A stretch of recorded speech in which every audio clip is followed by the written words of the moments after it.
सभी पत्रकार मित्रों का बहुत हृदय से स्वागत है। आप सबका अभिनंदन है। आज की पत्रकार वार्ता में विशेष तौर पर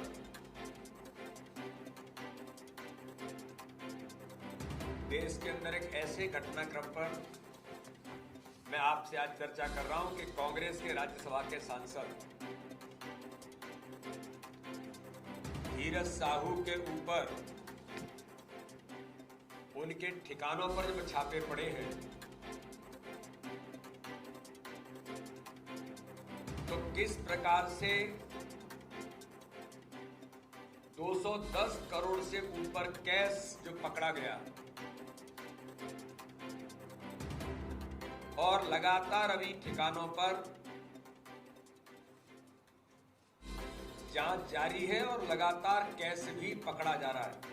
वो कहां तक पहुंचेगा अभी उसका बताना बहुत संभव नहीं होगा, लेकिन आज इस देश के अंदर ये कहा जाता है कि कांग्रेस किसी बात की गारंटी है तो वो भ्रष्टाचार की गारंटी है। कांग्रेस का हाथ भ्रष्टाचारियों के साथ आज देश के अंदर पूरा देश पूछना चाहता है कि झारखंड के सांसद, कांग्रेस के सांसद धीरज साहू से जुड़े व्यापारी समूह के ठिकानों पर झारखंड, उड़ीसा, पश्चिम बंगाल में 6 दिसंबर बुधवार से जारी आयकर विभाग की छापेमारी में अब तक 210 करोड़ रुपए अधिक का कैश बरामद हो चुका है और अभी बरामद रुपयों की गिनती चल रही है। वोटों की काउंटिंग तो समाप्त हो गई, लेकिन नोटों की काउंटिंग समाप्त नहीं हो रही है। मशीनें टूट गई।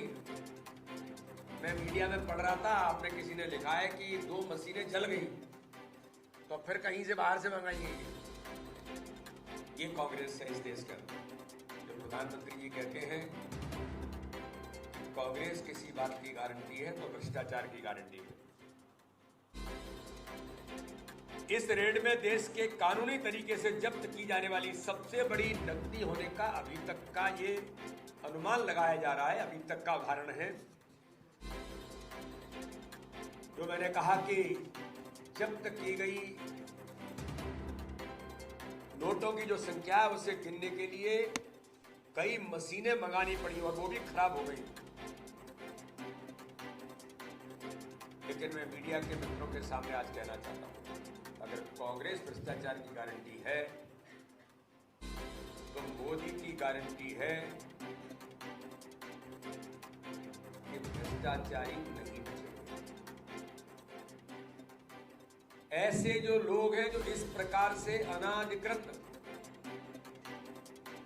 भ्रष्टाचार में लिप्त लोग हैं, तो मोदी जी की भी गारंटी है कि इस देश के अंदर भ्रष्टाचारी नहीं बचेंगे। इनको जो भी दंड मिलने होंगे वो तो मिलेंगे ही, लेकिन देश के अंदर कांग्रेस भी आज उसका मूल चरित्र उजागर हो रहा है। ये जो कार्रवाई हुई है, इस कार्रवाई के बाद देश जानना चाहता है कि क्या कारण रहा कि चतरा से, झारखंड में जो चतरा क्षेत्र है, 2 बार लोकसभा का चुनाव हार चुके धीरज साहू को कांग्रेस ने तीसरी बार में राज्यसभा का सांसद बनाया। धीरज साहू 2010 से राज्यसभा के सांसद हैं। कांग्रेस, करप्शन और कैश एक दूसरे के पर्यायवाची बन गए। हालात तो ये दिखाई देते हैं कि जैसे मध्य प्रदेश के अंदर मिस्टर भट्टाधार, दिग्विजय सिंह और मिस्टर करप्शन नाथ, उनको तो संज्ञा करप्शन नाथ मिल गई थी। उनको तो मध्य प्रदेश के अंदर वल्लभ भवन को दलाली का अड्डा बनाने का आरोप नहीं था। ये जनता कहती थी कि वल्लभ भवन दलाली का अड्डा बन गया है। तो एटीएम कांग्रेस की सरकार और कांग्रेस के नेता गांधी परिवार के बने थे तो आज धीरज साहू भी राहुल गांधी का, सोनिया गांधी का एटीएम बन गया। ये पूछना चाहती हूँ कि गले में हाथ डाल करके धीरज साहू के साथ राहुल गांधी जब घूमते हैं, क्या यही मोहब्बत की दुकान थी? ये देश की जनता आपसे पूछना चाहती है कि आपने जो दुकान तो मोहब्बत की चलाई, लेकिन कारोबार आप करप्शन का कर रहे हैं। तो इस घटनाक्रम के बाद जनता आपसे पूछना चाहती है, धीरज साहू राहुल गांधी के इतने नजदीक और करीबी हैं कि भारत जोड़ो यात्रा में धीरज साहू राहुल गांधी के साथ कदम से कदम मिला करके चल रहे थे और 210 करोड़ से अधिक राशि कैश मिलने के बावजूद कांग्रेस के शीर्ष नेता श्रीमती सोनिया गांधी, राहुल गांधी, मल्लिकार्जुन खड़गे कांग्रेस के राष्ट्रीय अध्यक्ष इस पर चुप्पी क्यों साधे? जनता से जो लूटा है उसकी पाई पाई तो लौटानी पड़ेगी, यह मोदी की गारंटी है। ऐसे लोग नहीं बचेंगे। जनता से लूटा हुआ पैसा लौटाना तो पड़ेगा ही, और जो अपराध किया है उस अपराध के लिए आपको जेल भी जाना पड़ेगा, और ऐसे अपराधी, इस प्रकार के भ्रष्टाचारी देश के अंदर नहीं बचेंगे।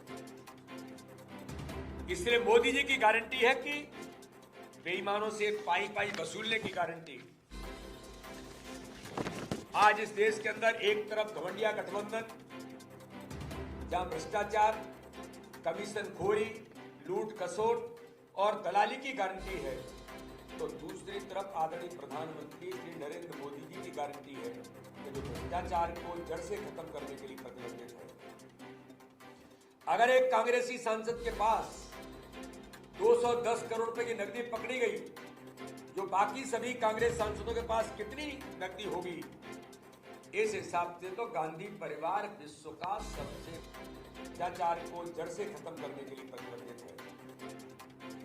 अगर एक कांग्रेसी सांसद के पास 210 करोड़ रुपए की नकदी पकड़ी गई, जो बाकी सभी कांग्रेस सांसदों के पास कितनी नकदी होगी?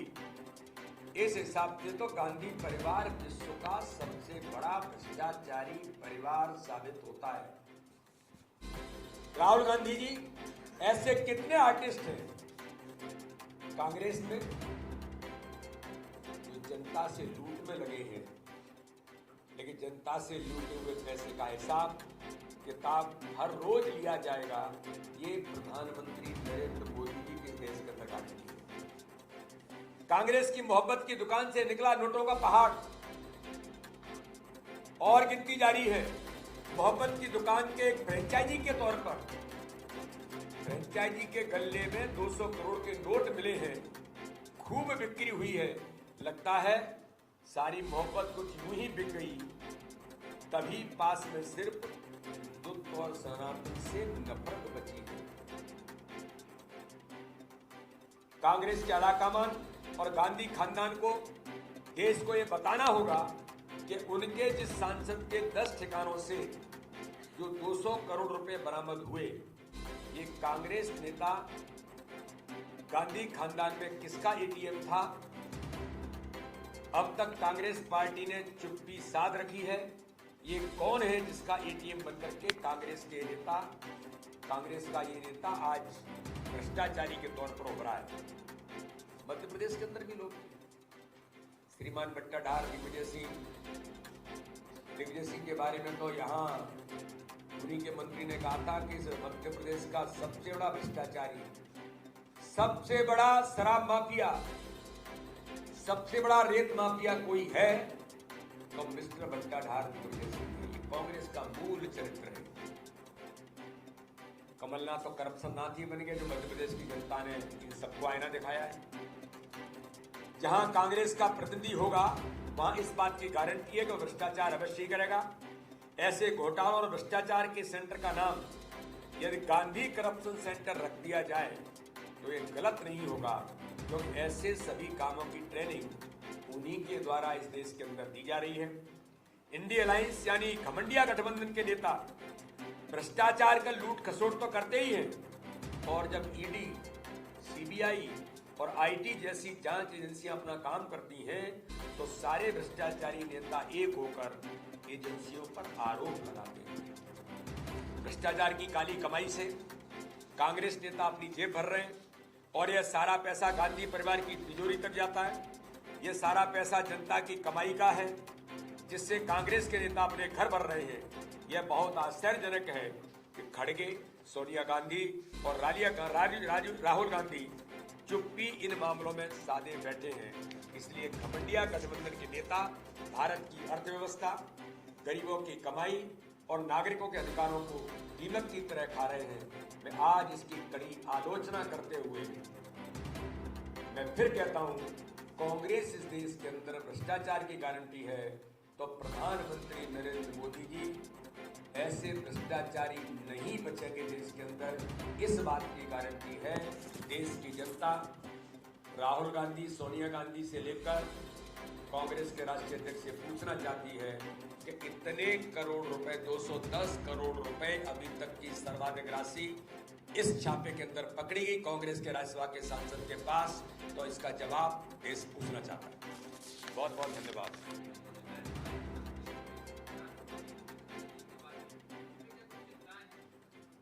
नहीं, चिंताएं नहीं, अच्छी बात है। सभी क्षेत्रों में आपको मैं बताना चाहता हूं कि पूरे मध्य प्रदेश के जो लोग पैचेज कर रहे थे कि चंबल है, ये बिंद है, लोग बघेलखंड के बारे में क्या क्या कह रहे थे। और मैं आपको हमेशा कहता था कि बघेलखंड के अंदर, मैं जब जनरल सेक्रेटरी था, तब प्रभारी था, तब हम 30 में से 24 जीते थे, आज हम 25 जीते। ये जनता का आशीर्वाद, जो काम भारतीय जनता पार्टी के प्रधानमंत्री मोदी जी के नेतृत्व में और हमारे मुख्यमंत्री ने मध्य प्रदेश के अंदर जो काम किया है, विकास और गरीब कल्याण और संगठन के कार्यकर्ताओं की मेहनत के आधार पर जनता का आशीर्वाद मिला है। इसलिए हर क्षेत्र में, जनजाति समाज में भी, अनुसूचित जाति में भी, आज हम 47 में से 27 सीटें जीते। और भारतीय जनता पार्टी को हर समाज वर्ग में माननीय प्रधानमंत्री जी का सबका साथ, सबका विकास, सबके विश्वास के मंत्र पर आशीर्वाद मिला है। और मैं कहना चाहता हूं, और एक बात और मैं कहना चाहता हूं, आज मैं मीडिया के अंदर पढ़ रहा था, मुस्लिम बहन ने भारतीय जनता पार्टी को वोट दिया और उसका साहिर या जो भी है वो उस बहन को प्रताड़ित कर रहा है। मैं कह रहा हूं उस बहन को, बहन चिंता मत करना, इस देश के अंदर, इस प्रदेश के अंदर प्रधानमंत्री नरेंद्र मोदी जी भी सुरक्षा की गारंटी है। मैंने कहा था चुनाव के समय भी और चुनाव के बाद भी कि इस चुनाव में अल्पसंख्यक समुदाय के भाई और बहनों ने प्रधानमंत्री नरेंद्र मोदी जी पर सबका साथ, सबका विकास, सबके विश्वास के मंत्र पर उनने भी भाजपा को आशीर्वाद दिया है। उसका ये उदाहरण है। तो सभी समाज वर्ग, और इसलिए राहुल गांधी जब भोपाल आए थे तो रोड शो कहां कर रहे थे, वो वोट बैंक भी खिसक गया है, खिसक गया है, मैं बता रहा हूं। आप चिंता मत करिए, उनका हम अच्छा हिसाब किताब करेंगे और लोकसभा के अंदर एक एक बूथ जीतने का मैं आपको विश्वास दिलाता हूं, एक एक बूथ जीतेंगे। सुचेता जी पूछिए। खूब सक्रिय है, क्यों सक्रिय नहीं है, और वहां भी जीतेंगे। देखिए, कभी कभी कोई इंसिडेंट्स हो जाते हैं, एक आध जगह कोई ऐसी घटनाएं, दुर्घटनाएं हैं, लेकिन नरोत्तम जी हमारे वरिष्ठ नेता हैं, उनके अनुभव, उनकी योग्यता, उनकी क्षमता का संगठन भरपूर उनका मार्गदर्शन लेगा और आगामी समय में हम फिर जीतेंगे। जी,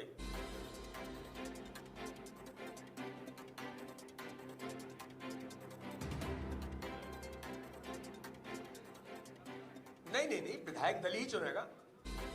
देखिए भारतीय जनता पार्टी एक ऐसा दल है, जो मैंने कहा ना, कैडर बेस्ड ऑर्गेनाइजेशन है। हमारे यहाँ सामूहिक नेतृत्व पर जो चीजें तय होती हैं, उनको ठीक तरीके से अपने कार्यकर्ताओं की सहमति के साथ ही होता है, तो इसलिए विधायक दल ही तय करें।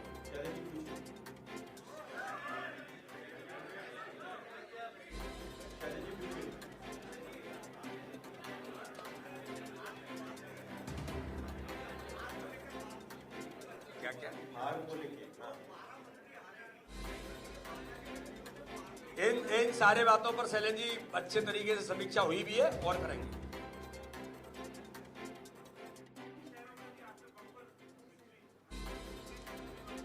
नहीं, देखिए कभी कभी होता है, मैंने कहा था कि भारतीय जनता पार्टी जीत का भी और हार का भी दोनों की समीक्षा करती है।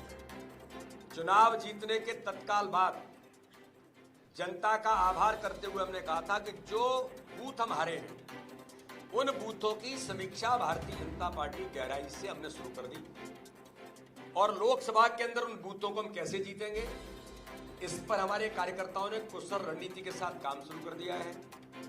हर बूथ पर मोदी होंगे, ये हमारा संकल्प है। और इसीलिए अगर माना कि नगर निकाय के चुनाव में, मैं आपको जानकारी के लिए बताता हूं, क्योंकि बार बार वो आंकड़े देना ठीक नहीं होता है, लेकिन नगर निकाय के चुनाव में भारतीय जनता पार्टी को एवरेज 53% वोट मिला था, जो इस बार 101 विधानसभाओं में, जो हमारा संकल्प था 51% वोट शेयर लाना, 101 विधानसभाओं में 51% के लगभग, 50% से ऊपर, और 38 विधानसभाओं में 45 से 50% है। तो ये हमारी जो रणनीति है, तो उस पर काम हमारा संगठन यमन जी करता है और हम इस पर कर रहे हैं, और उसका परिणाम ये है कि आज मध्य प्रदेश को ऐतिहासिक बहुमत से जनता ने आशीर्वाद दिया है।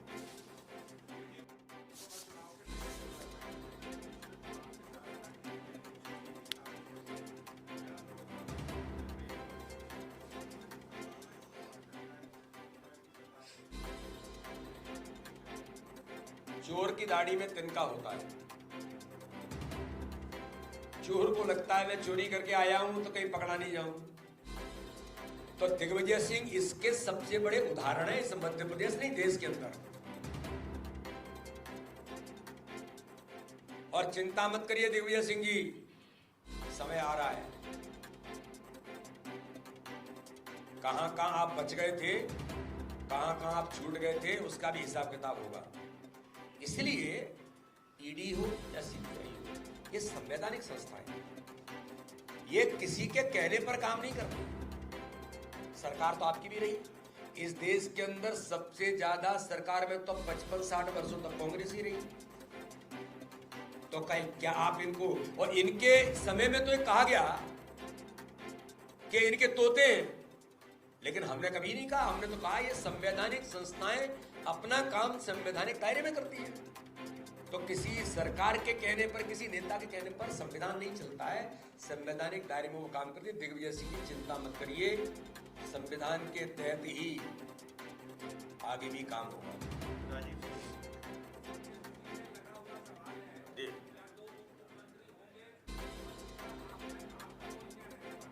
देखिए, मुख्यमंत्री कौन होगा, उप मुख्यमंत्री कौन होंगे, नहीं होंगे, होंगे क्या होगा, ये मैंने कहा ना कि समयानुकूल परिस्थिति में भारतीय जनता पार्टी को प्रचंड बहुमत जो मध्य प्रदेश की जनता ने दिया है, और जनता ने हम पर विश्वास व्यक्त किया है, आशीर्वाद दिया है, प्रधानमंत्री नरेंद्र मोदी जी के नेतृत्व में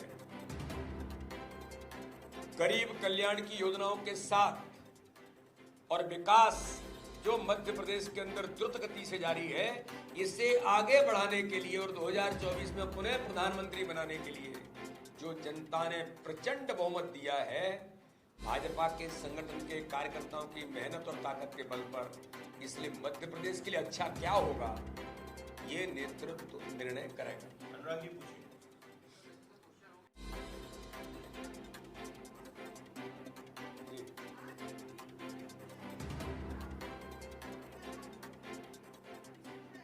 सुचन्ना दीदी, ये देश राम का है,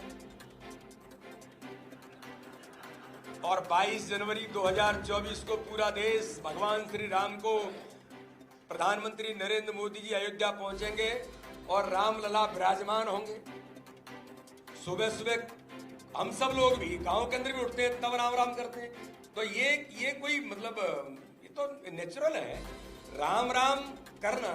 तो ये तो हमारी संस्कृति का, मुझे लगता है कि सबसे पहले हम शुरुआत इसी से करते हैं।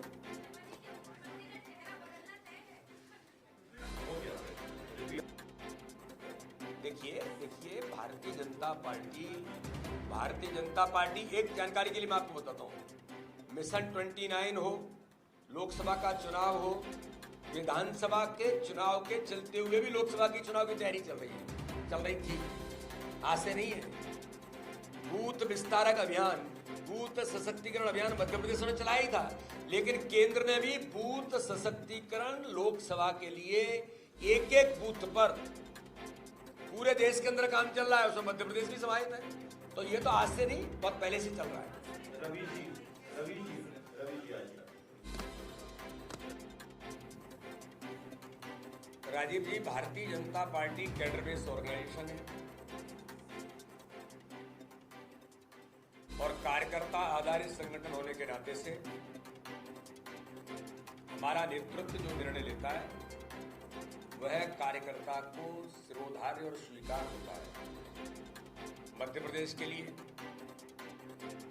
भारतीय जनता पार्टी के संगठन के लिए जो अच्छा और उचित होगा, हमारा नेतृत्व माननीय प्रधानमंत्री जी, माननीय अमित शाह जी, माननीय नड्डा जी और केंद्रीय नेतृत्व हमारा इस पर बखूबी अच्छा निर्णय करेगा और जो निर्णय आएगा वो भारतीय जनता पार्टी के कार्यकर्ताओं को सिरोधार्य होगा। संजय जी, आपको जानकारी के लिए 11 तारीख को शाम को 4 बजे ऑफिशियली विधायक दल की बैठक है। विधायक दल की बैठक को आमंत्रण चला गया है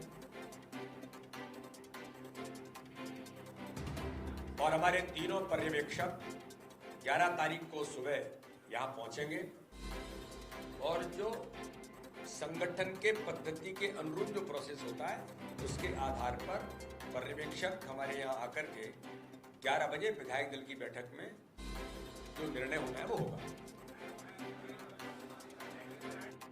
मैंने वैसे राजीव जी ने जो पूछा उस पर संजय जी मैंने जवाब दे दिया है कि हम सब कैडर बेस्ड ऑर्गेनाइजेशन के हम कार्यकर्ता हैं। कार्यकर्ता को हमारा नेतृत्व, अरे चिंता मत करो ना यार, उसमें क्या खुली बात है, उसमें क्या दिक्कत है। कार्यकर्ता को जो काम मिलता है उस काम को लोग करते हैं, हमारा नेतृत्व तय करें।